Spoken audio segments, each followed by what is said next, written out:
ఉన్న బంగారాన్ని విడిపించి ఆ రోజు ఆన్లైన్ రేటుకే మేము కొంటాం. Sharma gold company. నమస్కారం, వెల్కమ్ టు సుమన్ టీవీ. నేను గీతాంజలి. సెప్టెంబర్ 18వ తారీఖున భాద్రపద పౌర్ణమి అండి. అయితే ఆ రోజున చంద్రగ్రహణం ఉంది అంటున్నారు. అయితే ప్రత్యేకించి భారతదేశంలో ఈ గ్రహణం కనిపించదు, ఎలాంటి పట్టింపులు పాటించాల్సిన అవసరం లేదని అంటున్నారు. కానీ మరి ఎవరు ఈ విధిగా పాటించాలి? ప్రత్యేకించి నిడివి ఎంతకాలం పాటు ఉంది అంటే పట్టు విడుపుల సమయాలు అంటారు కదా, అది ఎప్పుడు ఉంది? దాంతోపాటుగా ఏ ఏ రాసుల వారిపైన ఈ ప్రభావం ఉండబోతోంది? ఈ వివరాలు తెలుసుకుందాం. ప్రస్తుతం మనతో పాటు ఉన్నారు ప్రముఖ జ్యోతిషులు బ్రహ్మశ్రీ నందిబట్ల శ్రీహరి శర్మ గురువు గారు. వారితో మాట్లాడి మరిన్ని విషయాలు తెలుసుకుందాం. గురుగారు నమస్కారం అండి. వాగర్థావివ సంపృక్తౌ వాగర్థ ప్రతిపత్తయే జగతఃపితరౌ వందే పార్వతీ పరమేశ్వరౌ. సదాశివసమారంభాం శంకరాచార్య మధ్యమాం అస్మదాచార్య పర్యంతం వందే గురుపరంపరాం. ఆదిత్యాయ చ సోమాయ మంగళాయ బుధాయ చ గురుశుక్రశనిభ్యశ్చ రాహవే కేతవే నమః. శృంగేరి జగద్గురు పీఠాధిపతులకి, కంచి పీఠాధిపతులకి నమస్కారములు తెలియజేసుకుంటూ కార్యక్రమాన్ని ప్రారంభిద్దాం. గురుగారు, చంద్రగ్రహణం ఉంది అంటున్నారు. ప్రత్యేకించి సెప్టెంబర్ 18వ తారీఖున పాక్షిక చంద్రగ్రహణం అన్నారు. అంటే భారతదేశంలో కనిపిస్తుందా కనిపించదా అండి? అసలు ఇది పాక్షిక చంద్రగ్రహణం అనేటువంటిది సెప్టెంబర్ 17 రాత్రి మనకు 18వ తారీఖు రోజున ఎఫెక్ట్. కాబట్టి 17వ తారీఖు రోజున రాత్రిపూట ఏర్పడుతున్నటువంటి చంద్రగ్రహణం అమ్మ. అయితే ఈ గ్రహణం అనేటువంటిది మన భారతదేశంలో వర్తించదు. భారతదేశంలో కనిపించదు. నియమాలు పాటించాల్సినటువంటి అవసరం లేదు. అంటే నియమాలు అంటే ఏంటి? గ్రహణ సందర్భంగా వచ్చినప్పుడు మనం ఏం చేస్తుంటాం? సాధారణంగా భోజనం ఒక 4-5 గంటల ముందరనే భోజనం చేసేస్తుంటాం. తర్వాత ఆహార పదార్థాల్లో దర్భపుల్లలు పెడుతుంటాం, గరిక పెడుతుంటాము. అలాగే దేవాలయాలు మూసివేత, ఎవరు కూడా చూడకూడదు. అలాగే గర్భిణీ స్త్రీ నియమాలు పాటించడము, ఇవన్నీ కూడా కాస్త నియమాలు అనేటువంటి చెప్పబడ్డాయి. ఈ యొక్క నియమాలు మాత్రం భారతదేశంలో ఉన్నటువంటి ఎవరికి కూడా వర్తించిన అవసరం లేదు. ఎవరికి కనిపిస్తుంది అంటే ఎక్కడి వాళ్ళకి కనిపిస్తుంది? ఎక్కడి వాళ్లకు అని అంటే ప్రధానంగా సౌత్ అమెరికా, నార్త్ అమెరికా, అంటే మొత్తం అమెరికా మొత్తం అన్ని రాష్ట్రాల్లో ఉన్న వాళ్ళకి ఇది కనిపిస్తుంది. ఈజిప్ట్ దేశాల్లో అన్నిట్లో, యూరప్ ఖండాల్లో అన్నిట్లో కూడా, యూరప్ దేశాల్లో అన్నిట్లో కూడా కనిపిస్తుంది.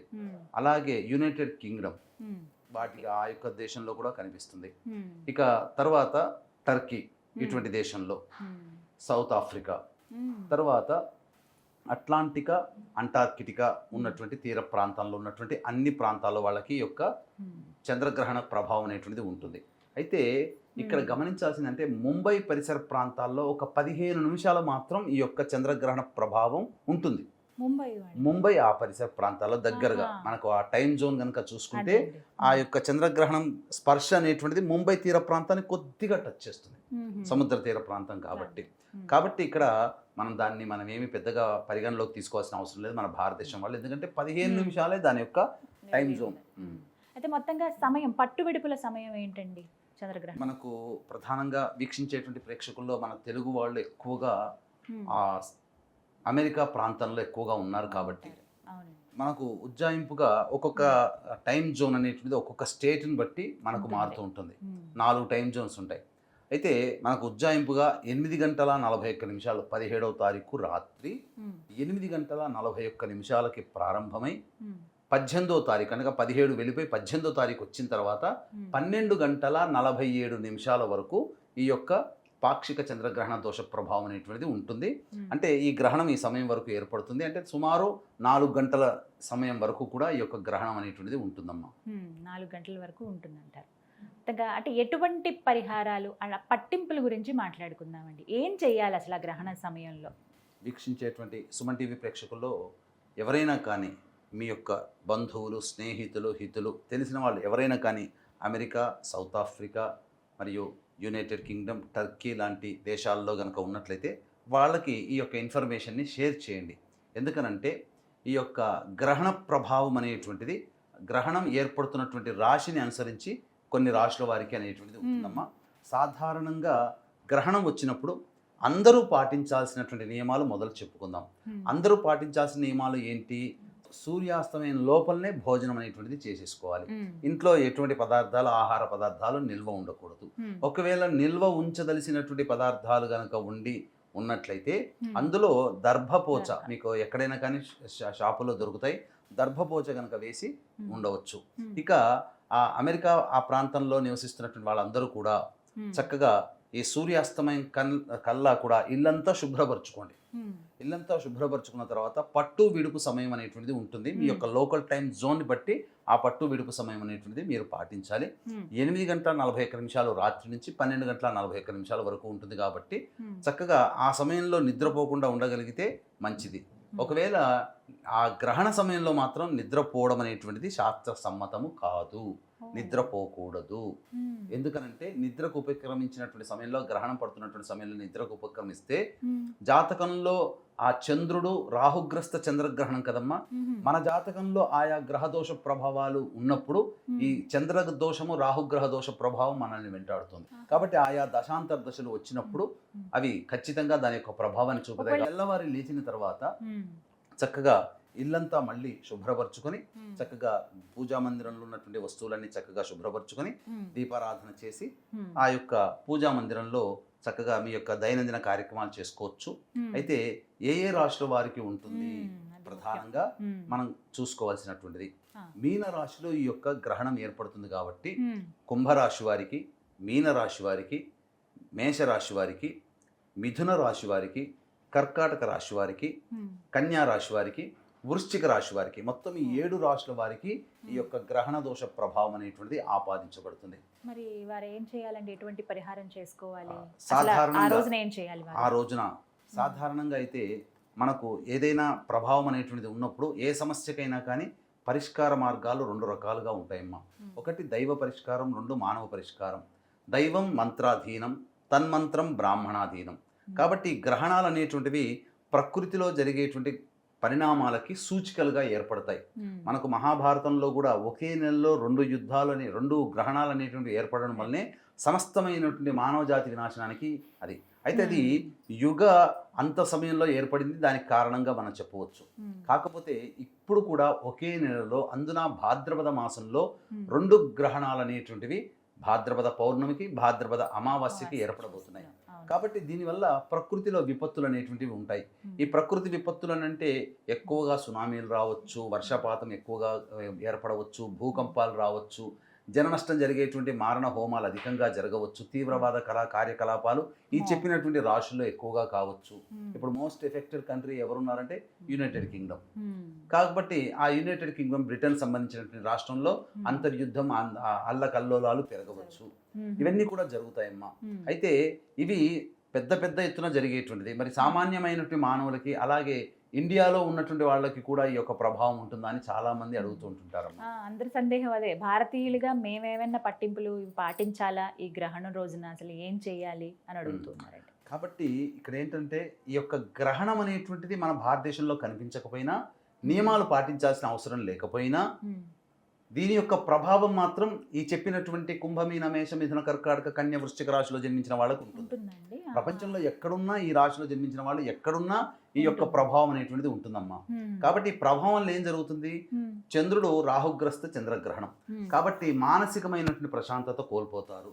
ముఖ్యంగా చంచలమైన నిర్ణయాలు తీసుకోలేకపోతారు. అనగా చంచలం కంటే మనసు చంచలంగా ఉన్నప్పుడు సరైన నిర్ణయాలు తీసుకోలేకపోతారు. తద్వారా ఏమవుతుంది?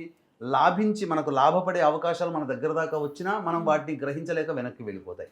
తర్వాత అరే మన దాకా వచ్చింది కదా అవకాశం, మనం ఎందుకు వినియోగించుకోలేదు, లేకపోతే మనకు చాలా జాక్పాట్ వచ్చేది కదా అని చెప్పేసి చాలామంది అనుకుంటుంటారు. కాబట్టి మనకి అభివృద్ధికి పనికి వచ్చేటువంటి నిర్ణయాల్ని మనం కోల్పోతాం. ఇవి నిర్ణయం కోల్పోయిన తర్వాత అప్పుడు మనకు తెలుస్తుంది దాని యొక్క ప్రభావం. ఇవి చంద్రగ్రహణ ప్రభావంలో మనుషులకి కలుగుతాయి. కాబట్టి ఏ వృత్తిలో ఉన్నటువంటి వాళ్ళకైనా కానీ చికాకులు పెరగడం కానీ, సమస్యలు పెరగడం కానీ, ఉన్న వాటికంటే ఎక్కువగా ఇబ్బందులు పడడం కానీ ఈ గ్రహణ ప్రభావం తర్వాత, ఈ గ్రహణం ఏర్పడుతున్నటువంటి రాశిని అనుసరించి కుంభమీన మేష మిథున కర్కాటక కన్య వృశ్చిక రాశిలో జన్మించినటువంటి వారికి ఉంటాయి. కాబట్టి ఈ రాశుల వారు ఆ యొక్క గ్రహణం రోజున ఈ యొక్క గ్రహణాన్ని చూడకూడదు. ఇది నియమం, ప్రధాన నియమం. ఇక తర్వాత ఇంతకుముందు చెప్పుకున్నట్టుగా సమస్యకి 2 పరిష్కార మార్గాలు ఉంటాయి. కాబట్టి ఈ చంద్రగ్రహణ సందర్భంగా ఈ చెప్పబడినటువంటివి కుంభమీన మేష మిథున కర్కాటక కన్య వృశ్చిక రాశిలో జన్మించినటువంటి వారికి గ్రహణ దోష పరిహారార్థమై మా పీఠమాధ్వర్యంలో చంద్రగ్రహణ దోష నివారణ కార్యక్రమాలు అనేటువంటి సెప్టెంబర్ 18వ తారీఖు రోజున 6 గంటల నుంచి 11 గంటల మధ్య కాలంలో జరుగుతాయి. సాయంత్రం అండి, ఉదయం పూట చక్కగా ఉంటుంది. సాయంత్రం పూట ఈ యొక్క కార్యక్రమాలు మనం చేయిస్తున్నాం.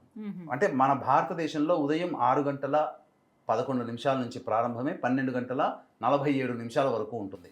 కాబట్టి మన time. సాయం సంధ్యా సమయంలో ఈ యొక్క కార్యక్రమాలు అనేటువంటివి చేపట్టడం జరుగుతుంది. గ్రహణ తదనంతరం గ్రహణ దోషం అయిపోయిన తర్వాత గ్రహణ దోష పరిహారార్థం ఈ హోమాది కార్యక్రమాలు మధ్యాహ్నం 3 గంటలకట్లా ప్రారంభమవుతాయమ్మా.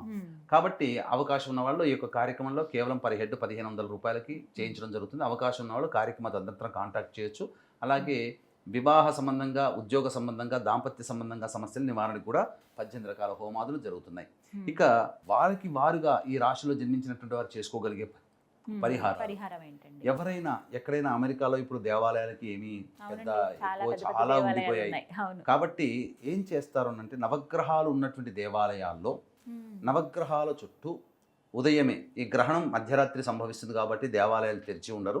కాబట్టి తెల్లవారే స్నానం ఆచరించి అభ్యంగన స్నానం, తల మీద స్నానం ఆచరించి నవగ్రహ దేవాలయాలు ఉన్నటువంటి దేవాలయానికి వెళ్ళి శివాయ నమః అంటూ 27 ప్రదక్షిణలు చేసి, రాహుగ్రస్త చంద్రగ్రహణం కాబట్టి చంద్రుడికి తెలుపు రంగు వస్త్రము సమర్పించి ఆ నవగ్రహాల్లో ఆ చంద్రుడికి తెల్ల రంగు పూలమాల వేసి చంద్రగ్రహ అష్టోత్తరముతో పూజ చేయించుకోవాలి.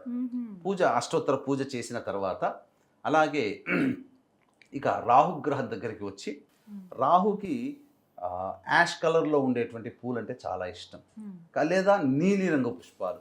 కాబట్టి ఆ నీలిరంగు పుష్పాలతో ఆ స్వామికి ఆ పూలమాల వేసి రాహు అష్టోత్తర పూజ చేయండి. చేసిన తర్వాత దగ్గరలో బ్రాహ్మణుడు ఉంటాడు కదా, ఆ బ్రాహ్మణుడికి సంకల్పం చెప్పుకొని రాహుగ్రస్త చంద్రగ్రహ దోష పరిహారార్థం అని చెప్పి సంకల్పం చెప్పుకొని ఆ చంద్రుడికి సంబంధించినటువంటిది చంద్రబింబము, వెండి చంద్రబింబం ఒకటి, వెండిది 20-30 రూపాయలు పెడితే వస్తుంది. అలాగే పాము చంద్రబింబం, పాము పడగతో కూడుకున్నటువంటిది, 5 పడగల పాము ఉన్నటువంటిది, అది కూడా 20-30 రూపాయలు పెడితే వెండిది చిన్న రూపు వస్తుంది. ఆ యొక్క మినుములు, బియ్యము, తెలుపు వస్త్రము, నీలి వస్త్రము లేదా యాష్ కలర్ గచ్చకాయ రంగులో ఉన్నటువంటి వస్త్రము బ్రాహ్మణికి దానం చేసి సంకల్పం చెప్పుకొని స్వయం పాకం కూడా బ్రాహ్మణికి ఇస్తే చాలా మంచిది. దక్షిణతో సహా ఇస్తే ఆ యొక్క చంద్రగ్రహ దోషం అనేటువంటిది తొలగిపోతుంది. ఇక ఆ గ్రహణ సందర్భంగా ఎటువంటి నియమాలు పాటించాలి చెప్పుకున్నాం. ఏం చెయ్యాలి ఆ సమయంలో? నిద్ర మేల్కొని ఉండాలి. ఈ చిన్న చిన్న సందేహాలండి. ఒకవేళ పడుకుంటే గనక ఏంటి సమస్య? ఇంకొకటండి, దర్భ అందరికీ దొరకదు. మరి అమెరికాలో ఉన్న వాళ్ళు కావచ్చు, మీరు చెప్పినటువంటి దేశాలు ఎవరైతే ఉన్నాయో అక్కడ దొరకని వాళ్ళకి వేరే ఏమన్నా వెసులుబాటు ఉంటుందా అండి? ఇక దర్భ దొరకని పరిస్థితుల్లో సెకండ్ ఆప్షన్గా గరిక పెట్టుకోవాలమ్మా. గరిక ఇక అంతకు మించి లేదు. కాబట్టి ఇప్పుడు ప్రతి స్టోర్లో కూడా దర్భ దొరకని పక్షంలో గరికని వాడుకోవచ్చు.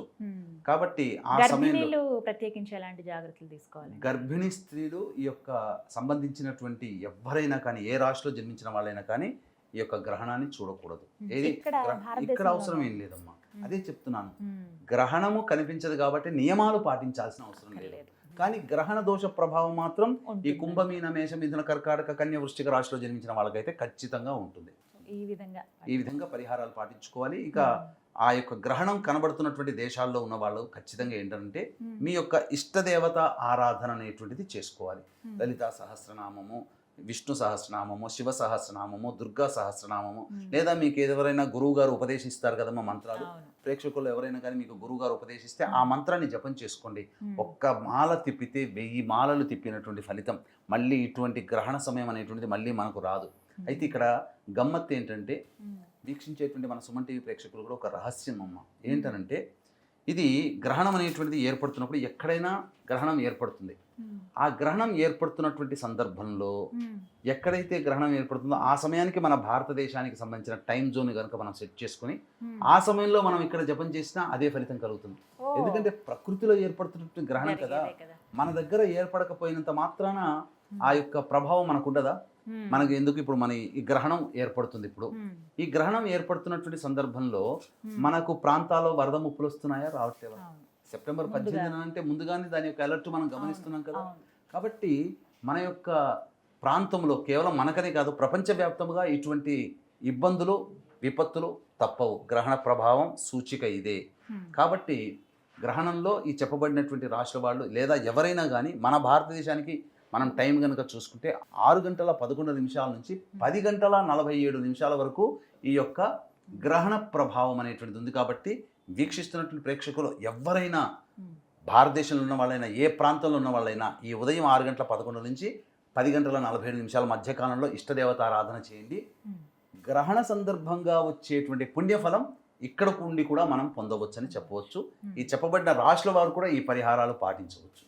చాలా చక్కగా వివరించారు గురుగారు, ధన్యవాదాలండి. సర్వం శ్రీ ఉమామహేశ్వర పరబ్రహ్మార్పణమస్తు.